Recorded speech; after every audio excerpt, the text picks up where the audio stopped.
Hey my friend, welcome back to the stretch game, the stretch between discovering deeper purpose and mastering higher productivity. I hope your week is going well. This week we're talking about Warren Buffett. It's essays on effectiveness. We take a look at icons and we really pick apart their life. I really go for a whole week and just do a ton of research, in-depth research into an icon from our time that's extremely effective for whatever reason.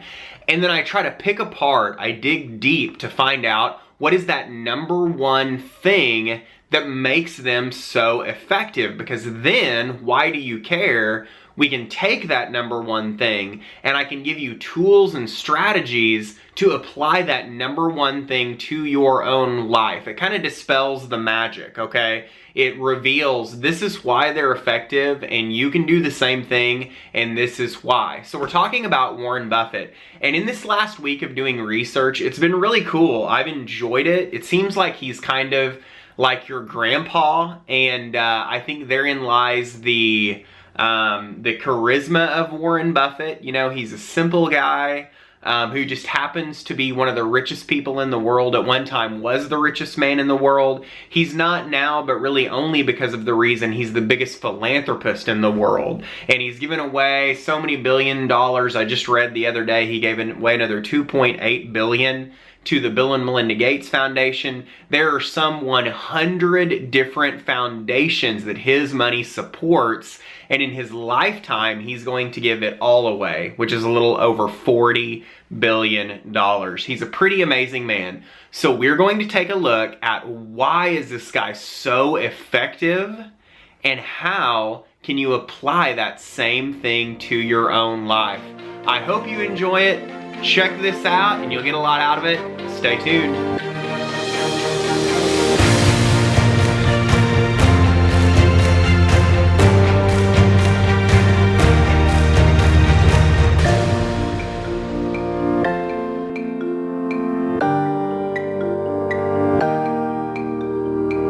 So first, I want to show you guys my super professional board meeting area. Yes, this is 20 beanbag chairs in my den. Super professional. Okay, so Warren Buffett. What I want to mention first is that the reason that I did the research on Warren was not because he was wealthy or because he was this stocks genius. Because while that can be fascinating, the stock field has never really been that interesting to me. What really interested me about him was that he is a man that is giving away his entire fortune while he is still living. And anytime someone has that kind of selflessness when it comes to like a fiscal responsibility, that's really interesting to me. And I think the reason why he does that is also going to be interwoven with why he's so effective as a man. So the first story I want to tell you is really interesting. Warren Buffett lives only about 5 miles from Berkshire Hathaway, which is his main business, his main holding company. And he says the best thing about being 5 minutes away on that drive to Berkshire Hathaway is that there's a McDonald's there. And so he pulls into McDonald's and he says, my wife puts some change in a cup for me every morning, and it's either like $2.67, $2.89, or $3.15. And what determines how much money I'm going to spend is if the market has done well that last week. So if the market didn't do very well, I might get 2 sausage patties, 2 sausage biscuits, and put the patties together and eat them. Or if the market does really well, I might get a bacon, egg, and cheese biscuit. Okay, this is the richest man in the world. He's worried about the difference between about 60, 75, 80 cents. And I think that's a microcosm of the macrocosm of Warren Buffett's life. He's a good steward of his money. He talks about compounding, and he talks about a story that he learned in grade school about how a peasant did something for the king, and the king said, I'll give you whatever you want. And he says, okay, if you would just give me 1 kernel of wheat on a checkerboard, and then double it every single time. So 1 becomes 2, 2 becomes 4, 8, 16, 32, 64, 128, 256, 512, 1026, and so on and so forth. And as the king does this, he realizes that 2 to the 64th, which is the number of checkers on a checkerboard, he's basically given away the entire kingdom. And this is something that really stuck with Warren Buffett. He understood compounding. It's such a simple concept at a very young age, and he has used that simple concept to such great effect, possibly better than any other man in history throughout his lifetime. So he's an extremely good steward of money. The next story I want to tell you about comes from his purchase of Salomon Brothers. Now, Warren Buffett himself had stayed away from purchasing stock brokerages or stock-based companies because he didn't like the air. He didn't like the personality that was involved with the stockbroker. But he decided to go ahead and do this. He purchased the Salomon Brothers. He didn't purchase it. He had a 12% equity stake in the Salomon Brothers, making him the largest shareholder, which put him on the board, and he became chairman of the board as well. Now, a very short period of time after he came onto the board, the Salomon Brothers got in big trouble with the Fed. And that's because they were doing some things that were illegal. One of the things that they were doing was they were buying these stocks, buying more than they were supposed to be able to as a company, and falsifying who was purchasing the stocks with other clients that they had in their company to raise the price of the stocks. What they were doing was basically just illegal. And so Warren Buffett and all the board, they're the ones who the finger gets pointed at, the buck stops with them. But the truth is, all of this was underway before they ever came on board, but that reputation was there before they ever came on board. And now Warren Buffett could have they could have went bankrupt, they could have made that decision, but Warren Buffett had spent his lifetime building up his reputation, and it's very clear how important his reputation is to him. And so he goes before a Senate subcommittee, and he has just the most beautiful statement to begin, and he says that his reputation is very important to him. His employees' reputations, they should be very important to them. And once they take care of their legal standings, they need to be able to go home every day and be able to talk to their husbands and wives and kids about what it is that they have done. He says, if you lose money for this company, it'll be okay. If you lose one shred of reputation for this company, you will feel my wrath. And that could sound like rhetoric, but it's not, because you see it through the life lived. Reputation was extremely important to this guy.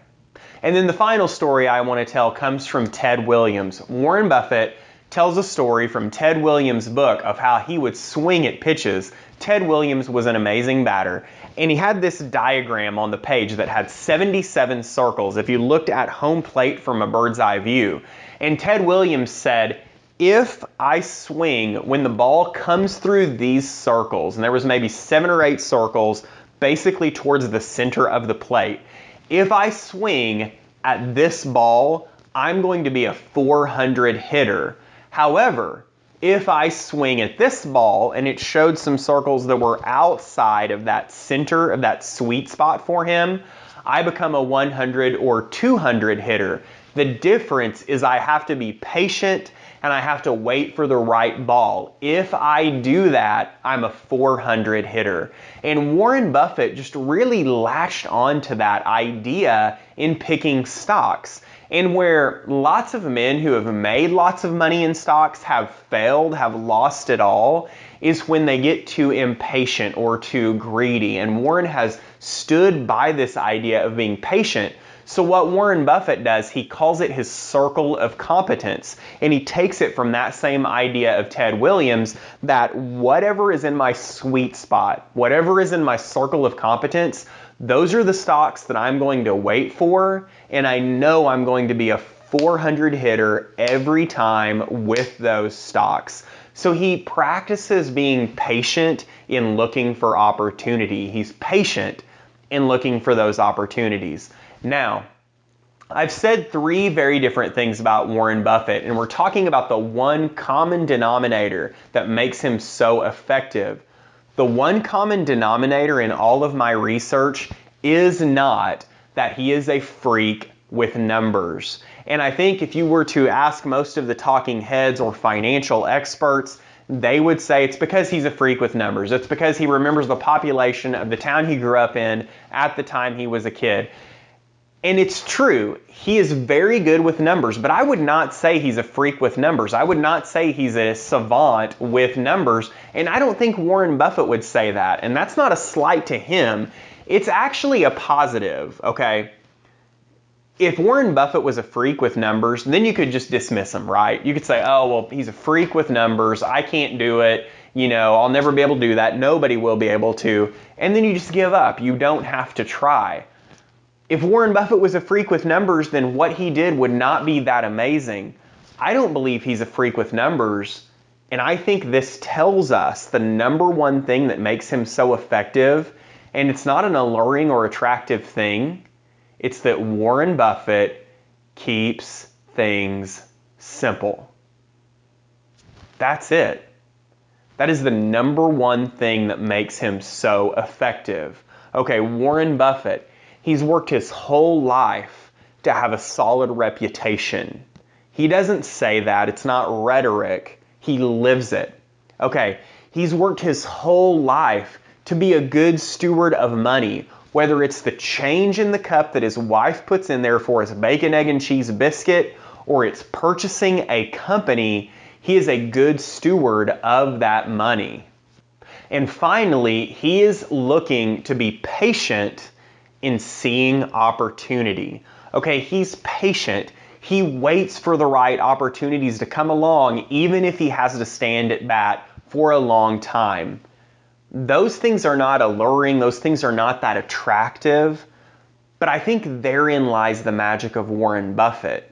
Because so many of us are always looking for that one thing that's going to take us over the edge, that one strategy or tool or tip. Many people come and watch videos like mine for that one magical strategy or tool or tip, and some of those do exist, but they're superfluous as compared to the way that we choose to live our lives every single day. We keep it simple.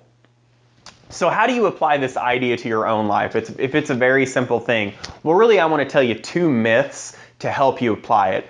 The first myth is that getting what you want, getting where you want to go, getting the things that you want to accomplish, that is complicated. Okay, that's the first myth. It's not complicated. In my own life, if I have a massive goal I want to accomplish, like something in regards to a business or a nonprofit or something like that, I will have one outcome. What is it I'm trying to accomplish with that business? And then at the very most, I have 5 sub-outcomes. That's it. 5 key things that I need to accomplish in order to accomplish the outcome. And that's at the most. That's with a business. If I have a goal for my own life that I want to accomplish, like reaching a certain dollar amount, or if I want to lose a certain number of pounds, okay, that's one outcome. And at most, I have 3 key outcomes. 3 key things I need to do in order to make it happen. Now, actions, to-dos, tasks, strategy comes out of those 3 things, but it just starts with 3 simple things. It's not complicated, and it's not complicated for Warren Buffett. The second myth I want to tell you is that there is something inherently magical or special about celebrities or icons. Okay, our culture has taught us to believe that if somebody is a celebrity or a billionaire or an icon, that there is just something different about them. Culture kind of helps that along. Sometimes the icon themselves helps that along because it helps their celebrity, but it's completely untrue. Okay, the DNA in that person that's a celebrity or an icon is very closely resembling the DNA that's in your body. Everything they have the capability of doing, you have the capability of doing. And again, this is one of those things that it's completely disempowering to believe that anybody who has done something great, oh, they're just special or unique and they're the only person who can do that, then it lets you off the hook, right? It lets you not have to try. So how do you apply that to your life? Role modeling, okay? Get this. If you do what somebody else has done and you're trying to get the same result as them, you're going to get that result. Okay, what a breakthrough thought, right? If you look at an icon or a celebrity or a billionaire and they have gotten something and you go out and figure out what they did, guess what? If you do the same things, you're going to get the same results over a period of time, because there's nothing magical about that celebrity or the icon. So those are the two myths. Those are the two plans of action. Warren Buffett is an amazing guy, but no matter who the icon is, you can do the same things. There's nothing magical about them, and life is not that complicated. I hope you found this helpful. I hope you take it and run with it. Please leave a comment below and let me know what you think. Just remember, this week is a gift, so do two things with it. Be both purposeful and productive. Thank you so much. We'll talk to you next time. Did you like this video? Would you like to make it a part of your daily life? If so, go to thestretchgame.com and download the blueprint. There you'll really get the meat of what was discussed today, because I throw a lot of content at you all at once.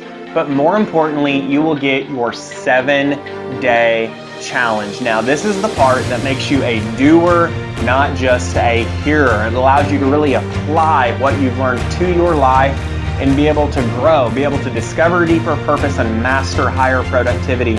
Also, if you'd like to know what it means to be and become a Christian, you can click Faith and it will take you through a course where you can learn just that. Take care, my friends.